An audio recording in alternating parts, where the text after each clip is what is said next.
Well, firstly, thank you for sitting down and spending some time and answering the questions I'm about to ask about your uh, your living experience and your roommate experience through the years at McMaster.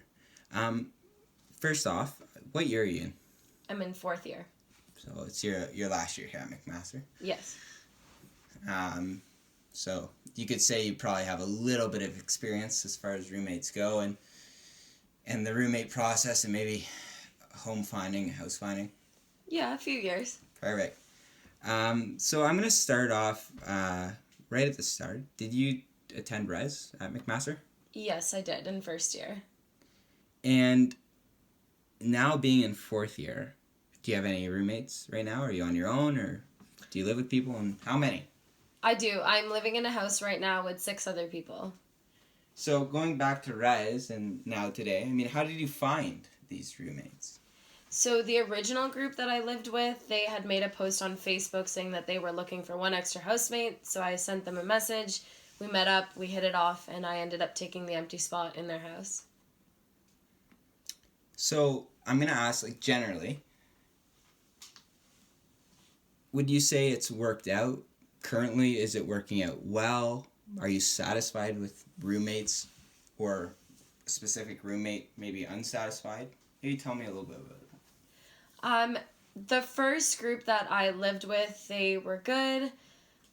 For a couple of years, we had one girl that just left based on a personal decision, and then we got someone new. They worked out well. But last year, in my third year, we had a couple of issues. We had one housemate where we just had issues with personal boundaries with the other housemates. Another one, her personality just didn't really align with the other personalities in the house, and they both left. So the other people that we found were okay. And now we've got some different personalities in the house, but it's been working out well for the most part.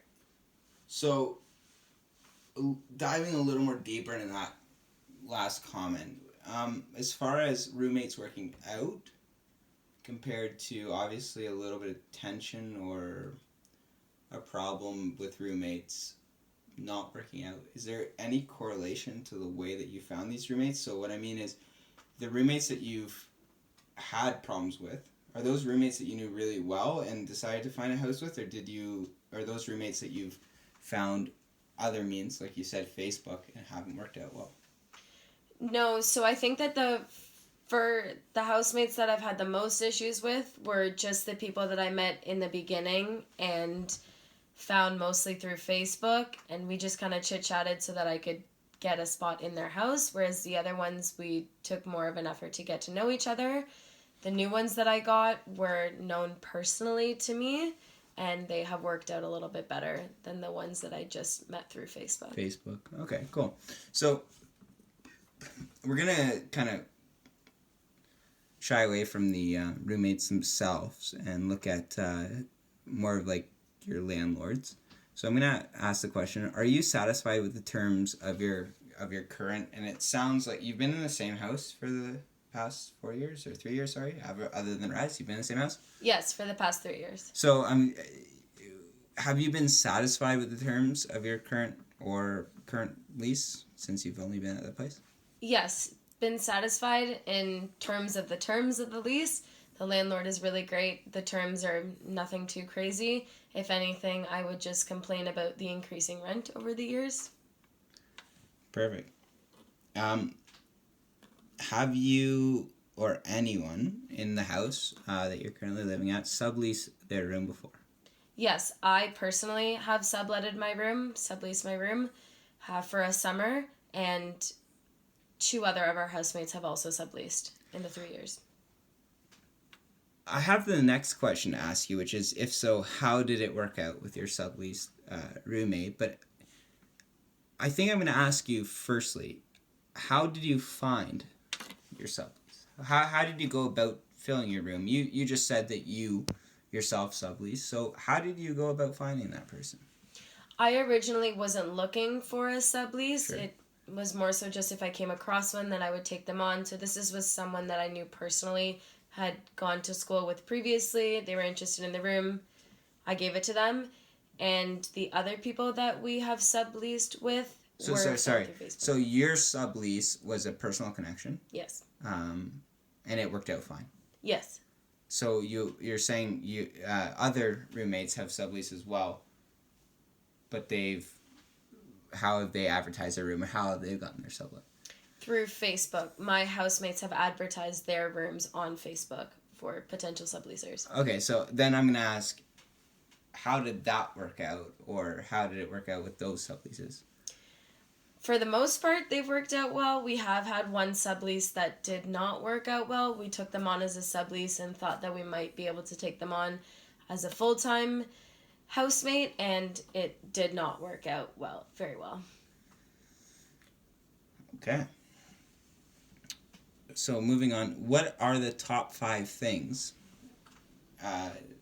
you would want to know about an individual before you agree to live with them? And maybe that relates back to, a sublet experience. But what would be your top 5 things that you'd want to know about an individual? I think I would want to know what their social life is like. Do they stay out late? Do they tend to be an early bird? How loud are they in terms of having people over or themselves? Do they smoke? Do they drink alcohol? Is that something that they might be doing in the house? Do they have people over? Do they tend to not have people over? What program they're in and how clean they are? Are any of those attributes that you just listed, would any of those be a deal breaker for you? I mean, like, what would be a line that you might not be comfortable to cross as far as a roommate? And it sounds like in the past you've had a bit of experience with, sublets and roommates that haven't worked out. So what were, for example, those attributes or lines that were crossed that caused you to find new roommates? I think based on personal experience, one thing that I would consider a deal breaker is smoking, just because even if you make the agreement that it's not going to be done in the house, I think it does tend to carry inside, and it's really not a pleasant environment to be in when you have someone smoking. Cleanliness, somewhat. If you have someone that's really, really not respecting the other housemates and cleaning, that's not very favorable. And also the type of guests that people are having. If you're having someone that's a regular guest and they're maybe not the most respectable guest, that's definitely a deal breaker, because I think there has to be respect for all of the other housemates. Okay, so I'm going to ask you now, what are some physical attributes of a house that you require when you're looking for a rental? I mean, you just mentioned you do strive for cleanliness. You care about cleanliness. So when back, I guess, 3 years ago when you were doing the original house search, did you search for certain qualities of a house and maybe the condition of the house? Was that important to you? So what are some of the attributes of the house that you wanted to have? Yeah, I think after looking at some houses and then picking my house, a bright house was really nice compared to some of the other ones that I've seen. A bright house just seems more cleaner, more inviting. Also open spaces, an open kitchen, an open, whether it's a living room or a family type room for roommates to gather. I think that's been important for me in my house. And reasonably sized rooms. You don't really want anybody that's packed in too close to their room. And also a decent sized backyard. I was saying newer appliances, but we can cut this out. Oh, okay. We're going to cut out newer appliances, like a nice, newer kitchen. Okay, well, you can stop it here and then. Not a kitchen in a fucking sunroom like I did in whatever. Well, can I say it now? No, fuck Just it. cut this part out. It's so easy to cut it out. I'll literally cut it out for you. Absolutely, we're going to cut it out. We're not stopping now. Yeah, okay. More than halfway through. Okay. Also, a kitchen that looks appealing, so it's clean and it has newer appliances. Awesome. What are some Same question, Joe. Same question. Okay. Awesome. Thank you for that. What are 2 things you would... We're almost Thank done. you. Thank you so much. Okay. Yeah.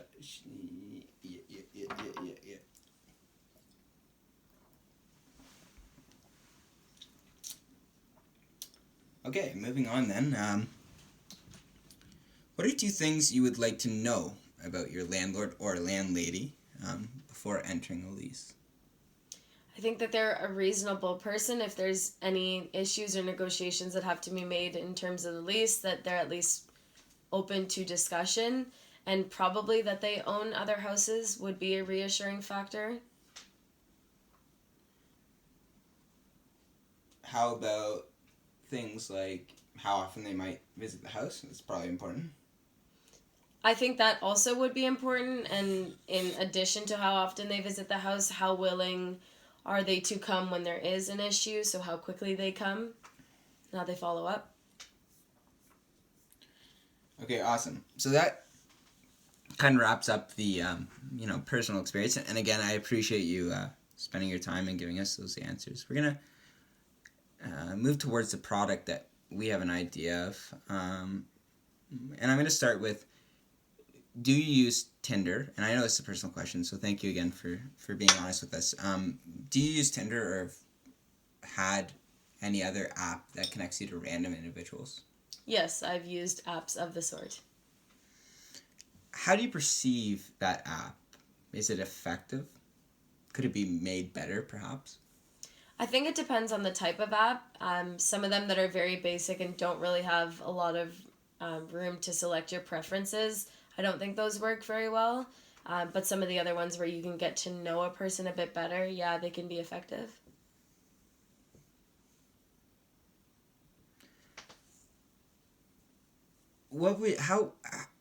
It's been about 3 years since you've had to deal with finding roommates. I mean, you did a sublet maybe 2 years ago, but how do you find roommates right now?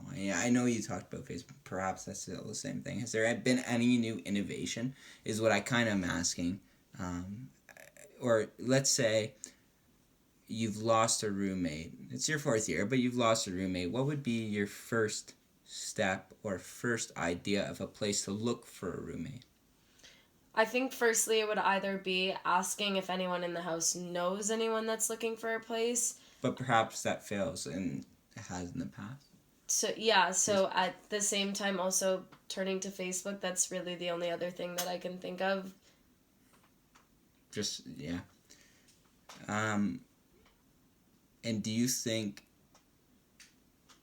that those methods are adequate? I mean, we just talked about a little bit. I've heard that Facebook hasn't been the best friend for roommates, but do you think it's an adequate method?